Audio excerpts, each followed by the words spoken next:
Hello students, welcome to my YouTube channel. Students, today we will discuss the topic of torque on a current carrying loop in uniform magnetic field. This is very important topic. 5 marks का topic है. Chapter 4 12th class का magnetism and matter chapter number 4 में ये बहुत important topic है. 5 marks का torque on a current carrying loop in uniform magnetic field. Okay, so let's understand this topic. First of all we will see this diagram. देखिए यहाँ पर ये north pole लगा है मैग्नेट का, साउथ पोल लगा है. डेट मीन्स इस डायरेक्शन में ये मैग्नेटिक फील्ड है एक, और इस मैग्नेटिक फील्ड के बीच में हमने एक कॉइल लगा दिया है, रेक्टेंगुलर कॉइल. ठीक है, आयरन का रेक्टेंगुलर कॉइल है जिसका नेम है PQRS. ठीक है, इसको मैग्नेटिक फील्ड में रख दिया. और बच्चों इस कॉइल के अंदर I एम्पियर का करंट फ्लो हो रहा है. ठीक है, इस तरीके से ये इसको इस वाली ब्रांच में PQ ब्रांच में करंट I एम्पियर इधर आया, फिर ये करंट घूमता हुआ इधर पहुंचा, देन इधर, और बाद में ये करंट इधर आया. ठीक है, ये I एम्पियर करंट इस ब्रांच के इस पूरे कॉइल के अंदर फ्लो हो रहा है. So this is a current carrying loop, current carrying conductor हो गया. Now we have to discuss what is the torque acting on this current carrying loop. ठीक है, this is the axis of this loop. इस axis के around में ये move करेगा. ठीक है, देखिए सबसे पहले देखेंगे टॉर्क होता क्या है. टॉर्क का क्या काम है कि इस कॉइल को रोटेशन करवाने का काम करेगा. रोटेशनल फोर्स होता है, उसी को टॉर्क बोलते हैं. ठीक है, ये जब ऐसे मैग्नेटिक फील्ड में कॉइल रखी हुई है तो ड्यू टू द टॉर्क ये क्या करेगी, इस तरीके से रोटेशन करना स्टार्ट कर देगी. ठीक है, तो देखते हैं कैसे टॉर्क प्रोड्यूस होगा. So first of all we will see. देखिए अभी जो करंट कैरिंग कंडक्टर है, ये जो लूप है, इसको हम डिफरेंट 4 पोर्शन में डिवाइड मान लेते हैं. कि इसमें एक तो लेंथ इसकी PQ है, इसको मान लेते हैं रेक्टेंगुलर लूप का लेंथ PQ को, और इसको मान लेते हैं QR को ब्रेथ. तो ये भी लेंथ हो जाएगा और ये भी क्या हो जाएगा, ब्रेथ हो जाएगा बच्चों. ठीक है, अब देखिए इसका जो लेंथ है PQ, तो एक करंट कैरिंग कंडक्टर ये मान लिया PQ, जिसमें I एम्पियर का करंट फ्लो हो रहा है और ये मैग्नेटिक फील्ड में प्लेस्ड है. ठीक है, ओके. उसके बाद में जो QR है उसको दूसरा कंडक्टर मान लिया, वो भी मैग्नेटिक फील्ड में रखा है और उसमें भी I एम्पियर का करंट फ्लो हो रहा है. ऐसे ही ये RS वाली ब्रांच को भी एक और कंडक्टर मान लिया, स्ट्रेट कंडक्टर, तो इस पर मैग्नेटिक फील्ड लगा हुआ है और इसमें भी करंट फ्लो हो रहा है.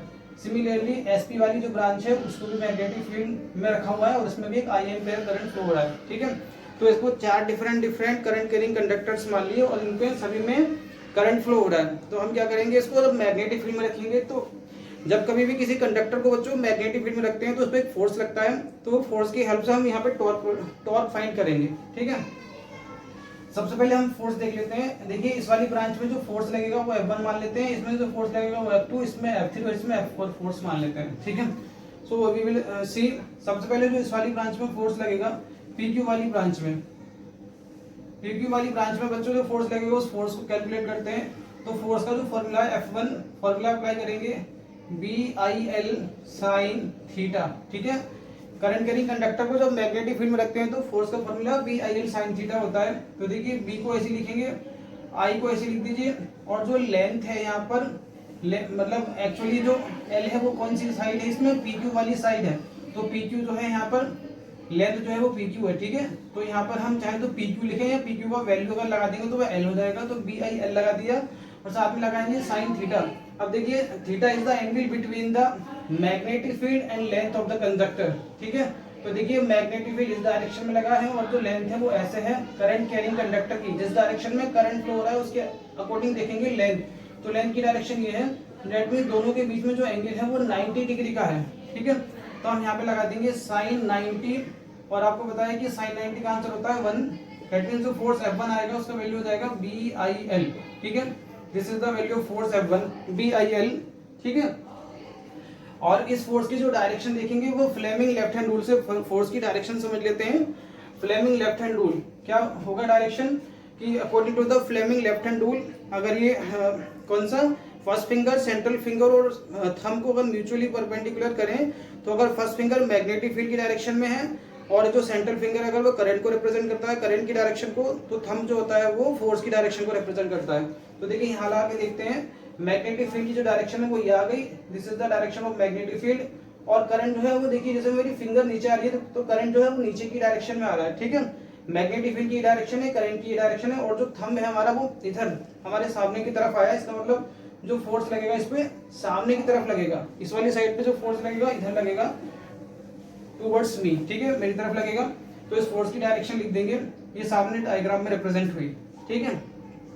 After that we have to see the force F2। दूसरी वाली जो ब्रांच है इसमें फोर्स देख लेते हैं। सो F2 इज इक्वल टू कौन सी वाली ब्रांच में, QR वाली ब्रांच में देखना है बच्चों। QR ब्रांच में फोर्स देखना है तो फॉर्मूला फिर अप्लाई होगा, B और I ऐसे रहेगा, उसके बाद L साइन थीटा इस तरीके से लगाएंगे। अब देखिए B को ऐसे लिख दिया बच्चों, और जो I है वो ऐसे लिखा I, और अब की बार लेंथ की प्लेस पर, लेंथ कौन सी थी इसकी, ये वाली साइड आएगी, QR वाली साइड है ना, ये लेंथ है, लेकिन ये है किसके इक्वल, ये तो ब्रेक के इक्वल हो जाएगी। लेंथ जो है वो एक्चुअली B है आपकी बार, तो इस लेंथ को हम BIB ऐसे लिख देते हैं, और एंगल कितना है वो एंगल लगा देते हैं। एंगल है, देखिए ये एंगल है, क्योंकि मैग्नेटिक फील्ड की ये डायरेक्शन है, इसका मतलब जो एंगल है वो ये है थीटा, तो साइन थीटा ऐसे लगा देंगे, BIB साइन थीटा, ठीक है। इसको फोर्स नंबर 1 और फोर्स नंबर 2 ऐसे साइन थीटा। इसकी भी डायरेक्शन चेक करनी होगी, तो फ्लेमिंग लेफ्ट हैंड रूल से इसकी डायरेक्शन चेक करेंगे। देखिए डायरेक्शन चेक करने का एक तो फ्लेमिंग लेफ्ट हैंड रूल का यूज कर सकते हैं, और दूसरा वेक्टर का जो डायरेक्शन निकालते हैं वेक्टर प्रोडक्ट के, उससे भी हम डायरेक्शन समझ सकते हैं बच्चों।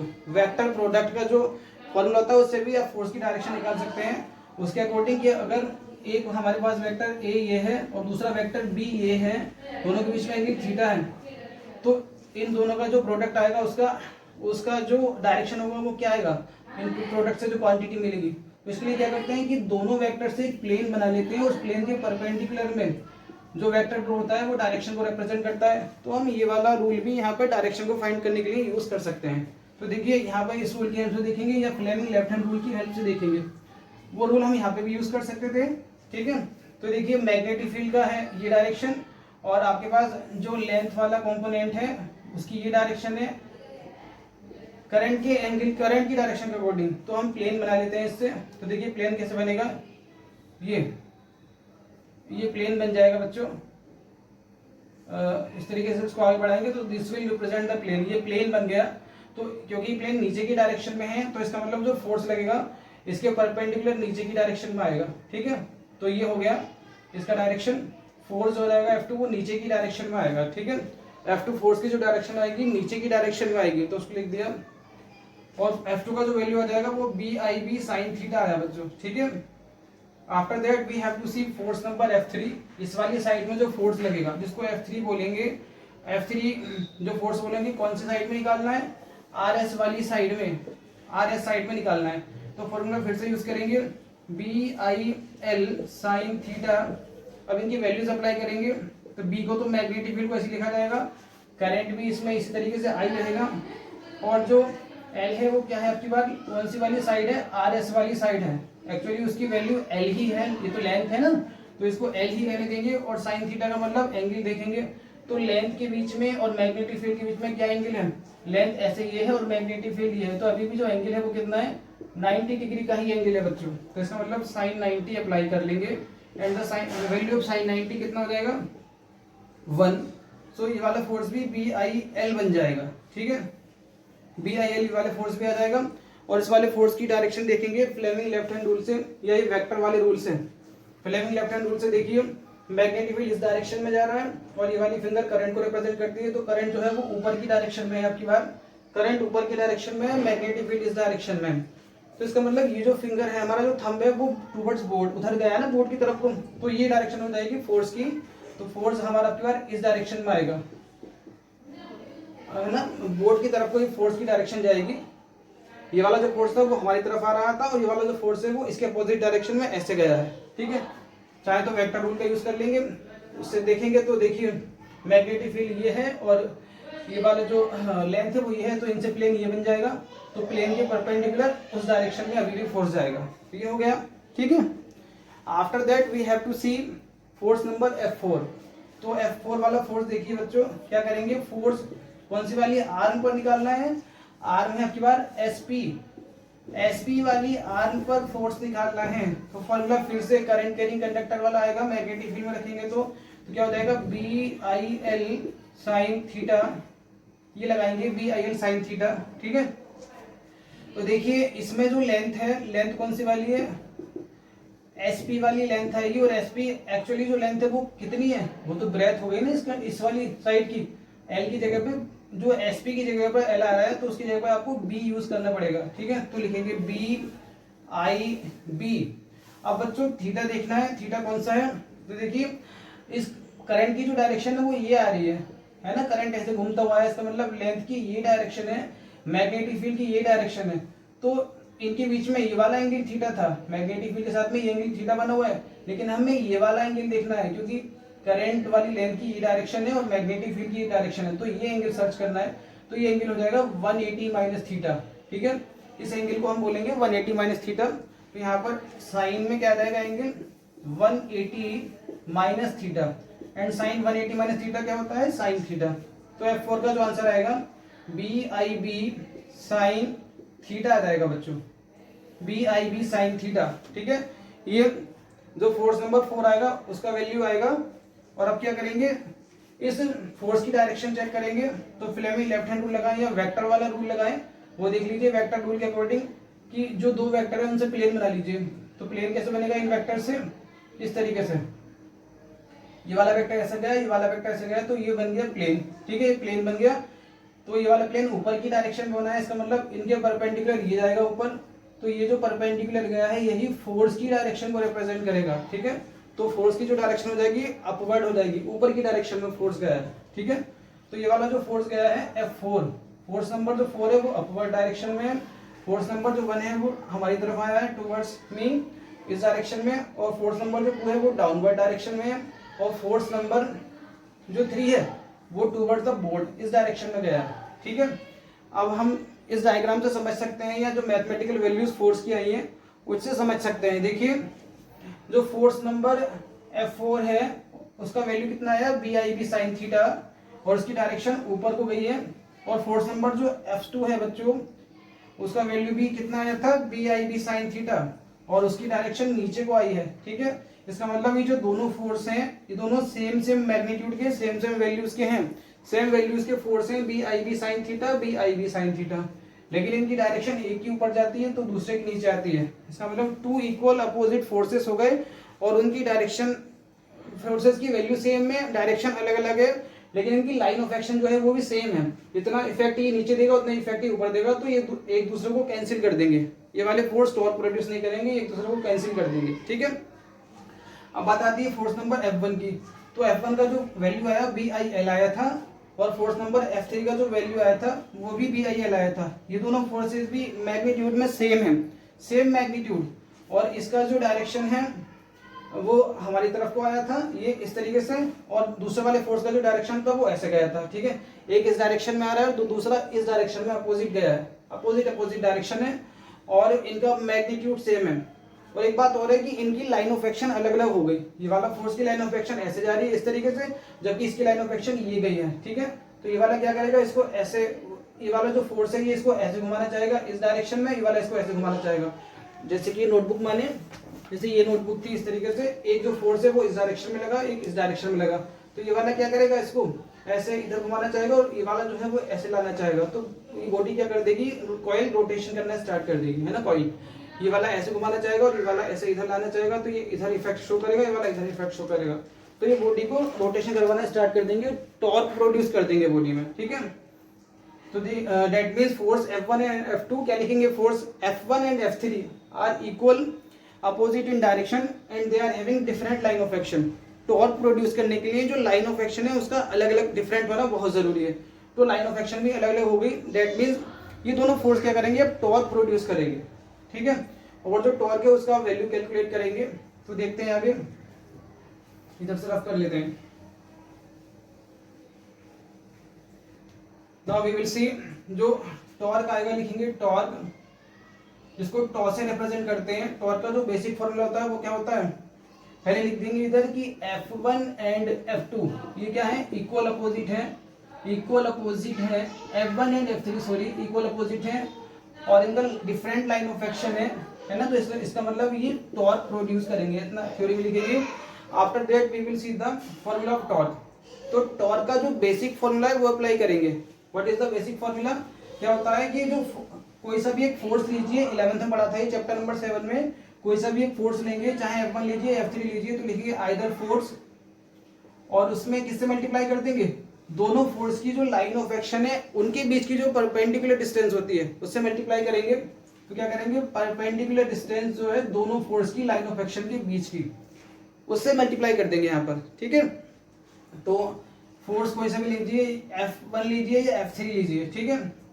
तो F1 और F3 की दोनों की वैल्यू BIL थी, परपेंडिकुलर डिस्टेंस से मल्टीप्लाई करनी है, तो लिख देते हैं F1 इंटू परपेंडिकुलर डिस्टेंस देखेंगे कौन सी है, उसके बाद उसकी वैल्यू कैलकुलेट करेंगे, तब यहाँ पे लगाएंगे। तो देखिए इस डायग्राम से समझ में आ रहा होगा, ये अलग से ड्रॉ कर लेते हैं ये डायग्राम शॉर्ट में।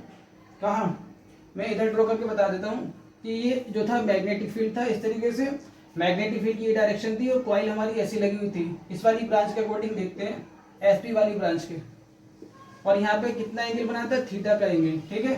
तो एक जो फोर्स है वो तो इस डायरेक्शन में आया हमारी तरफ, तो उस फोर्स को हम ऐसे दिखा देते हैं, एक फोर्स ये आया F1, और दूसरा वाला जो फोर्स था बच्चों वो अपोजिट डायरेक्शन में जा रहा था, तो अपोजिट डायरेक्शन को हम कैसे दिखा देते हैं, ऐसे दिखा देते हैं, ऊपर को, ये नीचे की डायरेक्शन में, दूसरा ऊपर की डायरेक्शन में F3 वाला फोर्स, ठीक है। तो इनके बीच की जो परपेंडिकुलर डिस्टेंस है, इसकी लाइन ऑफ एक्शन ये आ जाएगी, इसकी ऐसा आ जाएगी, सो this is the perpendicular distance, इसको A बोल दीजिए, AS is the perpendicular distance, ठीक है। ये वाली जो डिस्टेंस आएगी दोनों के बीच की, यही परपेंडिकुलर डिस्टेंस है, ठीक है।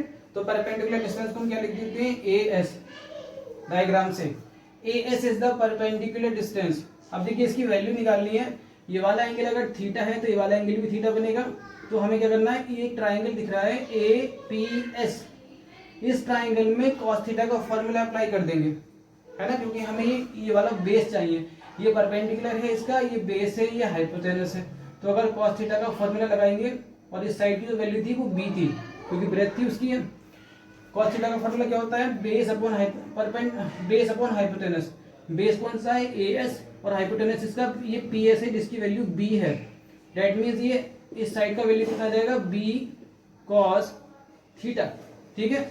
तो दैट मींस जो परपेंडिकुलर डिस्टेंस है दोनों फोर्सेस के बीच की, उसकी वैल्यू कितनी लगा देंगे, B cos थीटा, और जो फोर्स है F1 या F3 लिखिए, उसकी वैल्यू कितनी थी, BIL, तो BIL into B cos theta, ठीक है। तो क्या हो जाएगा, अब ऐसा करने पर B को ऐसे लिख देंगे, I को ऐसे लिख देंगे, L है इस रेक्टेंगुलर कॉइल की लेंथ और B है इस रेक्टेंगुलर कॉइल की ब्रेथ, तो L और B की जब मल्टीप्लाई कर देंगे तो ये एरिया को रिप्रेजेंट करेगा, तो लिखेंगे BIA cos थीटा, इसकी प्लेस पर एरिया रिप्लेस कर दिया, टॉर्क का एक फॉर्मूला बन गया BIA cos थीटा, ये ऐसे लिख सकते हैं IAB cos थीटा, ठीक है। टॉर्क का आंसर IAB cos थीटा ये बना दिया, answer of the torque IAB cos theta, ठीक है, इतना बना दिया। ये है सिंगल टर्न के लिए, अगर जैसे हमने एक कॉइल बना रखी थी उस पर कॉपर के वायर की केवल एक बार इधर इधर इधर इधर ऐसे रैपिंग करी तो कॉइल बन गई थी, तो आंसर ये आ गया।